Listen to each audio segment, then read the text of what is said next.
আসসালামু আলাইকুম everyone, welcome back to my channel Renaissance Shampa cooking recipe. আজকে আমি আপনাদের সাথে শেয়ার করব কাঁচা কাঁঠালের কাবাব রেসিপি।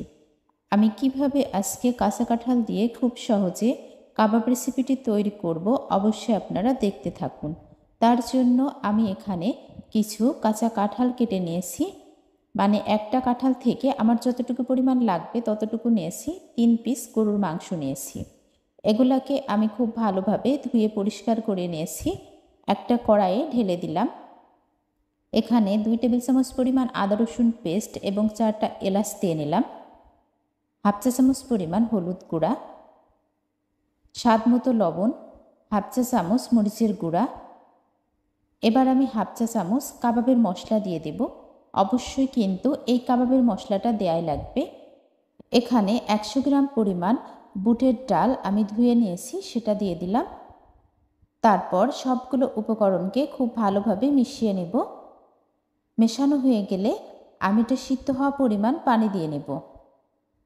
অবশ্যই কিন্তু কাঁঠালের এই কাবাবটা তৈরির জন্য আপনারাও বুটের ডালটা ব্যবহার করবেন, এটা বাইন্ডিং করতে সুবিধা হবে। আমি পরিমাণ মতো পানি দিয়ে নিলাম। পানির সাথে আর একটু ভালোভাবে মিক্সড করে নিলাম। এবার কড়াইটি চুলায় বসিয়ে দিয়েছি।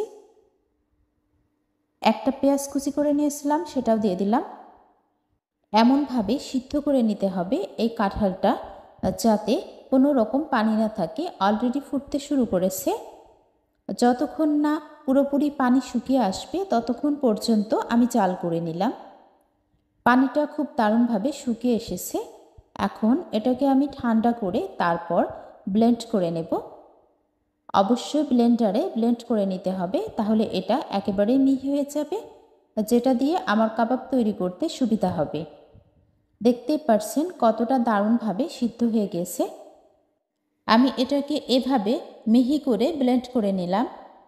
এখন আমি কাবাব তৈরির জন্য রেডি করে নেব। 1 টেবিল চামচ পরিমাণ আদা রসুন পেস্ট দিয়ে নিলাম। সামান্য একটু হলুদ গুঁড়া, হাফ চা চামচ পরিমাণ মরিচের গুঁড়া।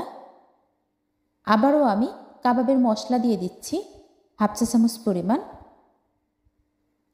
এখানে আমি হাফ চা চামচ পরিমাণ জিরা গুঁড়া দিয়ে নিলাম। তারপর একটা পেঁয়াজ কুচি করে নিয়েছিলাম, সেটা দিয়ে দিলাম। একটা ডিম ভেঙে দিয়ে নিচ্ছি। খুব ভালোভাবে আমি সবগুলো উপকরণকে মাখিয়ে নেব। আপনারা যারা যারা আমার এই ভিডিওটি দেখতেছেন, যদি লাইক না দিয়ে থাকেন অবশ্যই লাইক দিয়ে দিবেন। যারা যারা আমার চ্যানেলটি সাবস্ক্রাইব করেছেন তাদের সবাইকে অসংখ্য অসংখ্য ধন্যবাদ। আর যারা এখনও সাবস্ক্রাইব করেননি, আমার রেসিপি দেখতে দেখতে যদি আপনাদের ভালো লেগে যায় অবশ্যই সাবস্ক্রাইব করে আমার পাশেই থেকে যাবেন।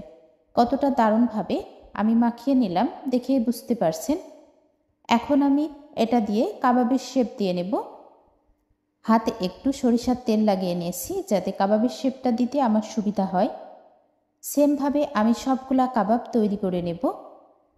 আপনারা আপনাদের সুবিধা অনুযায়ী কাবাবটা ছোট বড় করে নিতে পারেন। আমি কাবাবগুলা তৈরি করে নিয়েছি। কাবাবগুলা ভাজার জন্য আমি চুলায় কড়াই বসিয়ে দিয়েছি। গরম কড়াইয়ে পর্যাপ্ত পরিমাণ সয়াবিন তেল দিয়ে দিলাম। যখন তেল গরম হয়ে এসেছে তখন আমি কাবাবগুলা দিয়ে নিচ্ছি। একবারে কিন্তু সবগুলা কাবাব ভেজে নেওয়া যাবে না, যতটুকু কাবাব এক ব্যাচে ধরবে আমি ততটুকুই দিয়ে ভেজে নেব। কাবাবগুলা একটু ডিপ ব্রাউন কালার করে ভেজে নিতে হবে, তাহলে টেস্টটা কিন্তু ভালো আসবে। আর একটা কথা বলি, এখানে আমি একটু লবণ দিয়ে নিয়েছিলাম, লবণটা অফ ক্যামেরা হয়ে গেছে, এর জন্য সরি। আমি যখন সবগুলো উপকরণ মিশিয়ে নিয়েছি তখনই কিন্তু আমি লবণটা দিয়ে নিয়েছি, যদিও খুবই সামান্য পরিমাণ দিয়েছি, কারণ সিদ্ধ করে নেওয়ার সময় আমি লবণ দিয়েছিলাম। দেখতেই পারছেন কতটা দারুণভাবে আমি কাবাবগুলা ভেজে নিয়েছি। এখন একটা ছাঁকুনির সাহায্যে ছেঁকে উঠিয়ে নেব। এখন কিন্তু কাঁঠালের সিজন, আপনারাও কাঁচা কাঁঠাল দিয়ে এই রেসিপিটি তৈরি করে নিতে পারেন, অনেক বেশি মজা লাগে। আমি এই কাবাবটা কালকে সন্ধ্যার নাস্তা হিসাবে রেখেছিলাম। অবশ্যই চায়ের সাথে বিস্কিট বা যে কোনো ধরনের একটা ফাস্টফুড থাকলে খেতে কিন্তু ভালোই লাগে। আর যদি ভাজা পোড়া হয় তাহলে তো কোনো কথাই না। আমার মতো আপনারা কে কে চায়ের সাথে যে কোনো ফাস্টফুড অথবা কোনো ভাজা পোড়া রাখেন অবশ্যই কমেন্টে জানাবেন। যদিও আমাদের স্বাস্থ্যের জন্য ভাজা পোড়া খাওয়া ঠিক না, তারপরেও আসলে বিকালের চায়ের আড্ডায় সেটা না হলে কিন্তু একেবারেই জমে না। সবগুলা কাবাব আমি সেমভাবে ভেজে নিচ্ছি। আর কাবাবগুলা থেকে এতটা বেশি ফেনা উঠতেছে কারণ ডিম দেওয়া হয়েছে। আপনারা জানেন যে কোনো জিনিসে যদি ডিম মিশিয়ে নেওয়া হয় তাহলে এরকমভাবে ফেনা ওঠে। যদিও আমার এটা সয়াবিন তেল ছিল, দেখতেই পেরেছেন। কাবাবগুলা ভাজা হয়ে গেছে, এখন আমি উঠিয়ে নিয়েছি।